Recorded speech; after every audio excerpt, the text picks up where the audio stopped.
First thing you do is dig out the dirt. This is not even all the dirt, but this is just what's left over. So I can take this video, you want to dig out the dirt. If you have any stuff like this, obviously, you want to break it with a jackhammer before you install the turf. This is a more complex install, so I just want to show you. Then you want to add a frame. The reason why you add a frame is because you want to make it strong, okay? You want to make it strong and box in all your base work in. Then if you got gophers, you definitely want to add a gopher wire, because if you don't add gopher wire, it will mess up the bottom. Then you put weed fabric. Those are light shadows, by the way. Weed fabric protects it from weed growth from the bottom. Although if you have a dog, you probably don't want to put it, because if you poured a cup of water on there, it just sits there and it really doesn't go anywhere. You want to lay them side by side. Side by side. After we get done laying down the weed fabric, we're going to put in this stuff. Base rocks. That is base rocks, okay? It's got a little bit of concrete fill, which is the softer material in the middle. And this stuff's really strong, okay? These little rocks drain like freaking crazy. So there is a close-up picture of the base rock. We're going to be bringing that in next. Once we bring it in, I'll take a video and we compact it, but this is decomposed granite, which lightly coats the top. You'll see this is a little bit more powdery and kind of flaky. And when you compact this stuff, it looks like a cement. This looks like that when you compact it. So this is decomposed granite. Now we're gonna get to moving it into the yard. Then you drop the base rock in and you spray it with water. If you don't spray it with water, it won't compact. As you can see, when you put the base rocks in, it's gonna go right up to the top of the frame, okay? Right up to the top. But it's not gonna stay that level, and you're figuring, how can I put more of the second material, which is the decomposed granite, when this is all the way up to the top?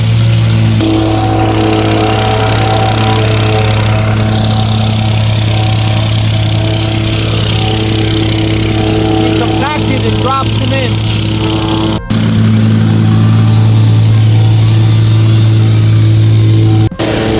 Why would you put wood up against concrete?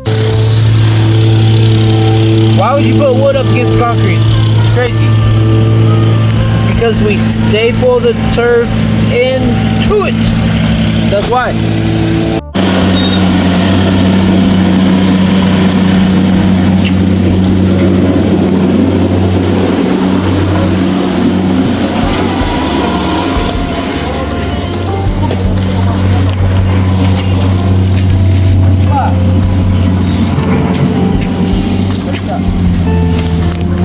Well, this one, because when it gets wet, it collapses. You only want an inch. You never want more than an inch. This one never collapses. This one, if you do more than an inch, I'm going to tell you again, it absolutely does. So just 1 inch of the decomposed granite. Then you want to spread it all around the Blue Fine decomposed granite.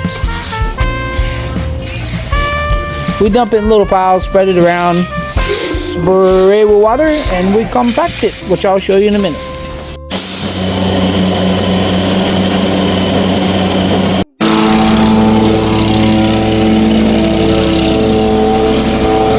Compacting the decomposed granite. You always want to frame it away from the fence, because look at that little gap.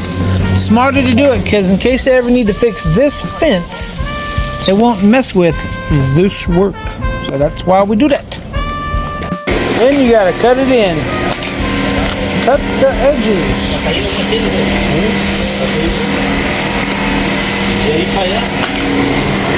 And since turf rolls are always 15 feet wide, you can only go 15 feet before you need another roll. Be staple the edges with an air stapler so that they never come up. There'll be hundreds and hundreds of staples on the edges as well as nails. That way it's nice and firm, and when your kids run on it, they cannot destroy it and they cannot kick it up. Or dogs, or humans of any sort.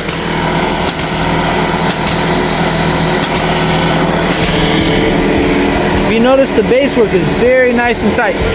When we put the second roll in, you want to overlap it by about 6 inches so it hangs over a little bit, because it takes us 6 inches to cut the seam, which we'll show you in a minute. We cut it like an S. Look at that backing right there. That's a high drainage backing with millions of little holes and big drainage holes. And it's heat resistant and it's antimicrobial. That's how it looks. Dead on real grass. It looks real even folded over, but when we brush it up, it'll look more thicker. This one's called Neoterra Patriot Light. It's from a company called Purchase Green, who we really, really love a lot. And we feel like this is such a nice turf. We're going to have some extra leftovers, you can probably tell.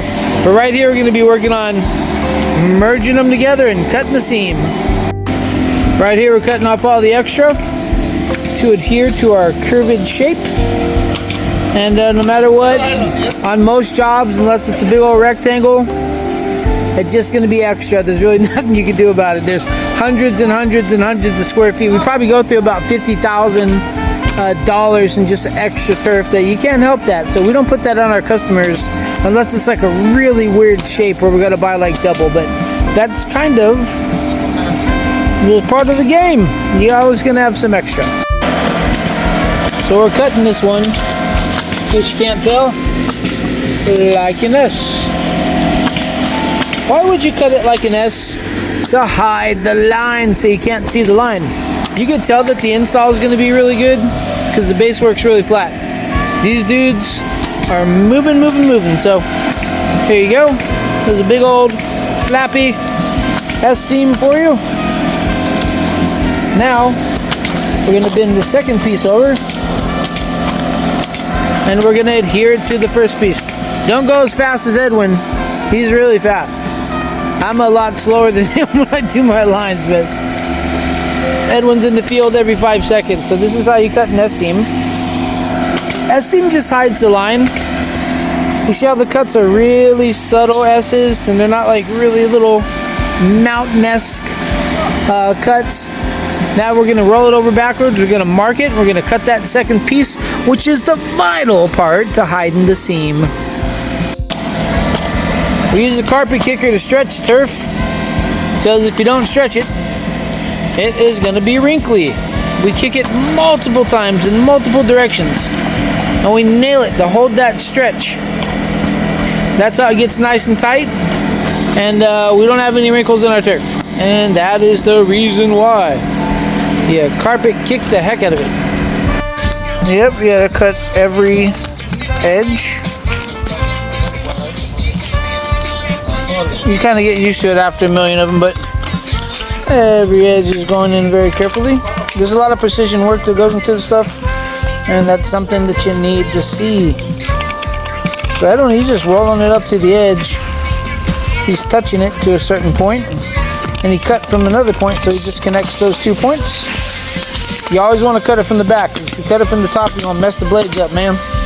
Immediately following the first cut, we're going to staple it. That's how we get the show on the road. There's just a lot of experience that goes into this work. One cutting and one stapling. I'm sorry, dude. We're going to nail it down too, but this is just to show you. Cutting and stapling, man.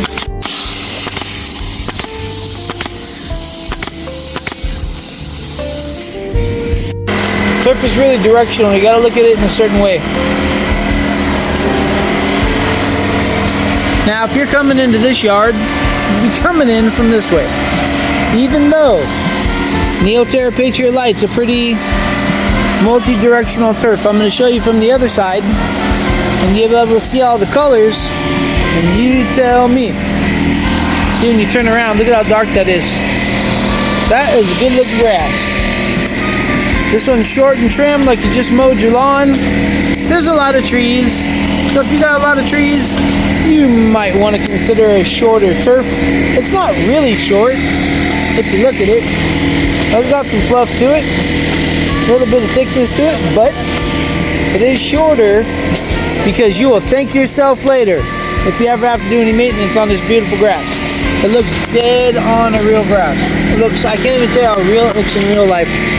Pictures in the phone don't do it justice. So now I'll get into cutting the line.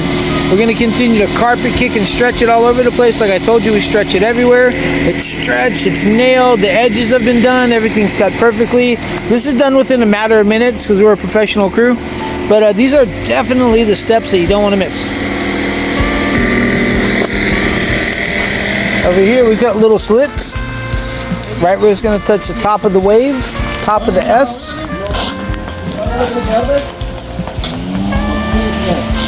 Because when you cut slits right here, it'll allow this piece to fold over, this piece to fold over, that piece to fold over, and it makes it much more easier to cut. When you're carpet kicking it, you gotta put a nail to hold the stretch, or it's almost pointless. That's the point. You gotta kick it and put the nails and hold it in. You better kick it now because you ain't going to get another chance to carpet kick it and to stretch it. So this is the point. Now if you look really close, we're marking it with a pin. You want to touch one side to the next and you mark it with a little pin. You got a carpentry background, that's how you're going to do it.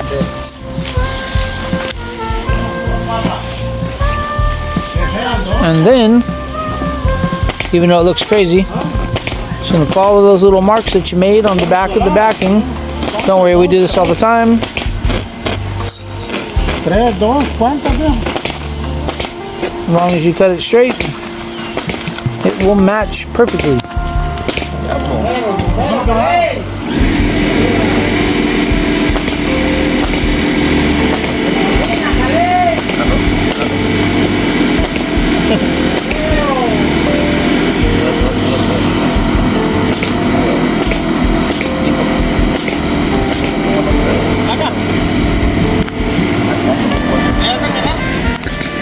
So, as this one is loose, you'll see this is what happens when you nail it. And I lost it. I don't know where it's at. Because nailing is going to hide the seam.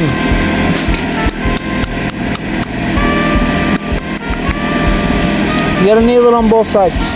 1, 2, 1, 2, 1, 2. See, lost the seam. You can't see it no more. Let me show you. This one. And we're not even done, but you can see how it is when we're just starting. So you hide the line. I'll show you in just a minute when these guys start wrapping up. Just show you how you work. We got 4 dudes working on one seam. Carlos over there finishing it. Got Laka right here, is cutting. Edwin, we already cut a lot already. And we'll probably start nailing. And while Carlos is in the back, putting the nails in. Cutting the seam is one thing. You have to be an artist to cut the seam like this, okay? But the second part of it is very, very, very careful nailing. Even if you know how to cut the line and you don't nail it right, you can't make it disappear anyway. He's going to be standing around and being blatantly obvious. So there's techniques to this stuff.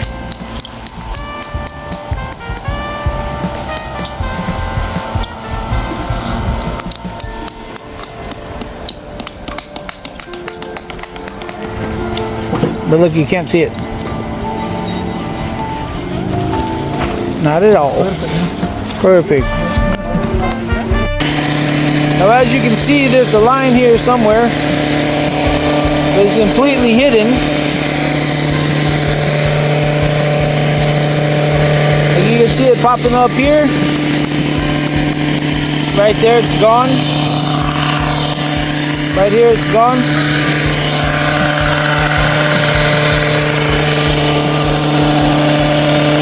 That's where it's at. We're gonna brush up the turf with a gas-powered broom to get it ready to put sand in it, and you'll see it's turning really dark where he's brushing it. That's because it's standing up.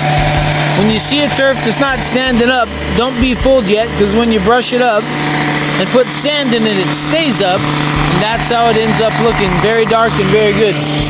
I'll show you up close.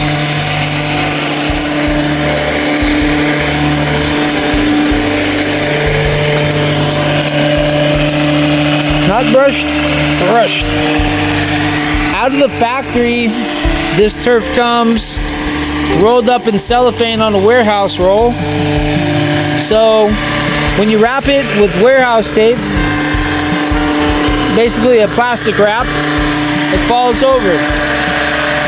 But when you brush it with the brush, it's able to accommodate the maximum amount of sand. And the more sand you put in here, the more it'll stay up like this, and you ain't never got to brush it again. You want it to go from that to that, and that's why we brush it.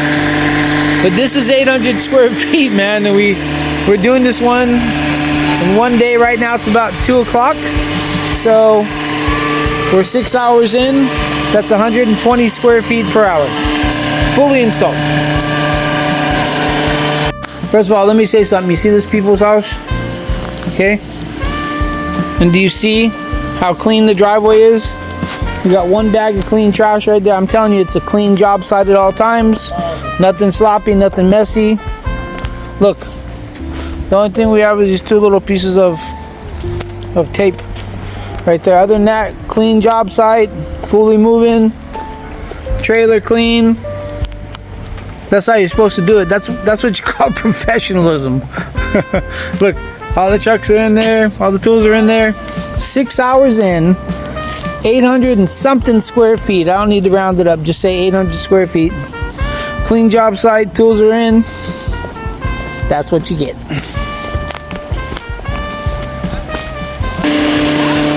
Working hard to hide the line. Can't really see it anymore.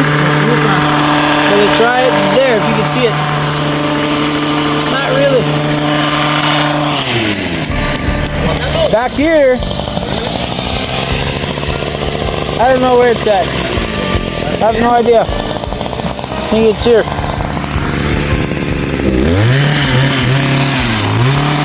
Trying to see it right there. Not really though. The more brown the grass has, the more you can hide the lines. I'll show you from the back where it's impossible to hide. You can kind of see it right there.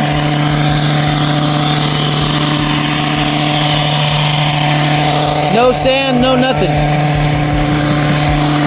When you put the sand in, it's going to stand up forever and you'll never see it. Never. You saw it in the beginning what it looked like. Now this is how it's looking now. The line. That's how you hide a seam line efficiently. Right there. Now you put the sand in there. You got to brush it in. The more sand you put in there, the more this stuff stays up. You see? The more you put the sand in there, the more it just stays up, and you step on it and it pops back up. It won't move. But it doesn't do that by itself. You got to put a lot of sand in there. When people talk about the sand required for an installation, a lot of companies don't put enough.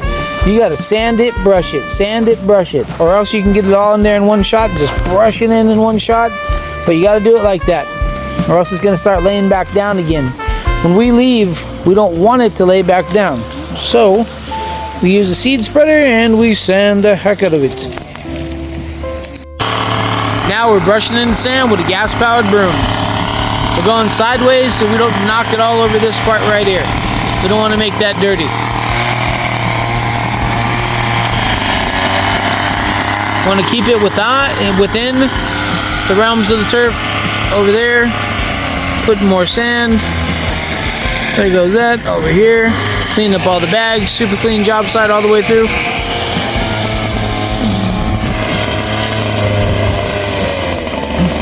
Nice and slow and smooth.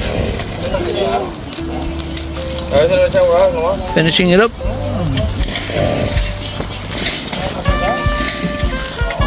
Drops it in evenly right there. There you go.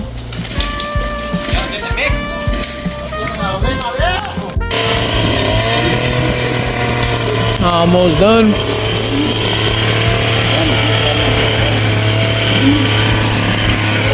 There's a little shadow of the seam. You can see it. But not after we brush it, brother.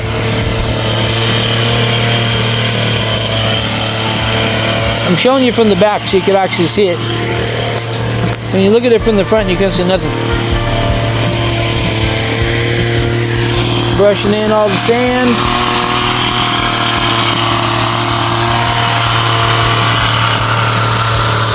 And she stands up perfectly.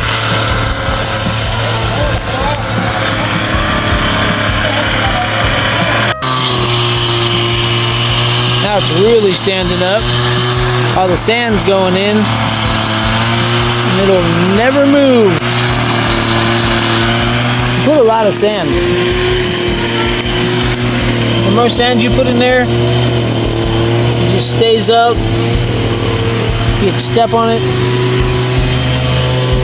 Bounces right back up. That's what it's supposed to do. There's supposed to be so much sand in there that you could step on it and it don't move. That's the point. That's why you put a lot of sand. Now, because it's standing up, it's going to drain. It's going to be really low maintenance. Stuff can fall on it. You see the stuff that fell on the top from the tree or little things? It doesn't really fall in there because it's shorter turf with heck of sand. The more you fill up these little pockets, the less maintenance this turf will be. Blowing off all the debris with a blower. Cleaning her up.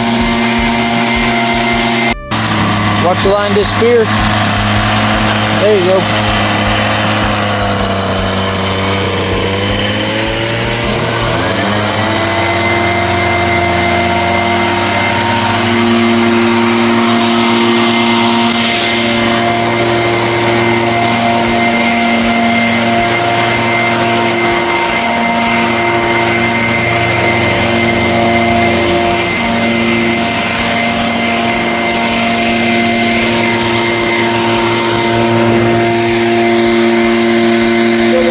But right here it's gone.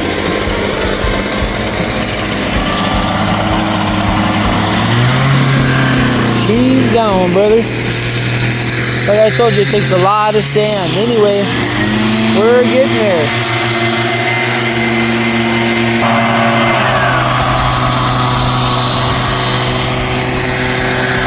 We still got a little bit to clean here.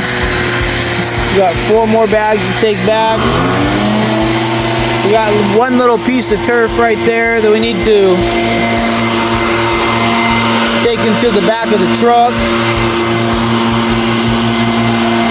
You can see how it looks. It looks great.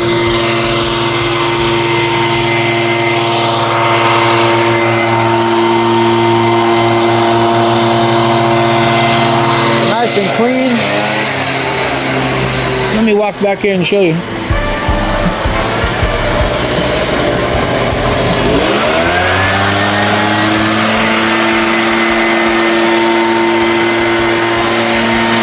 How about that line right there? Clean it all.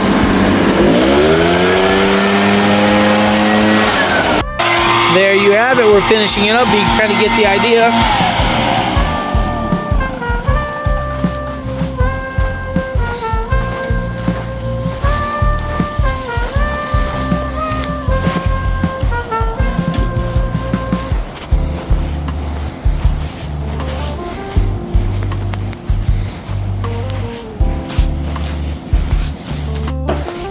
So, all the way done. 800 square feet installed in one day. Perfect. Very perfect right there. Alright. Custom framed. 2 pounds per square foot of sand. Saved your fence so you don't screw up your fence.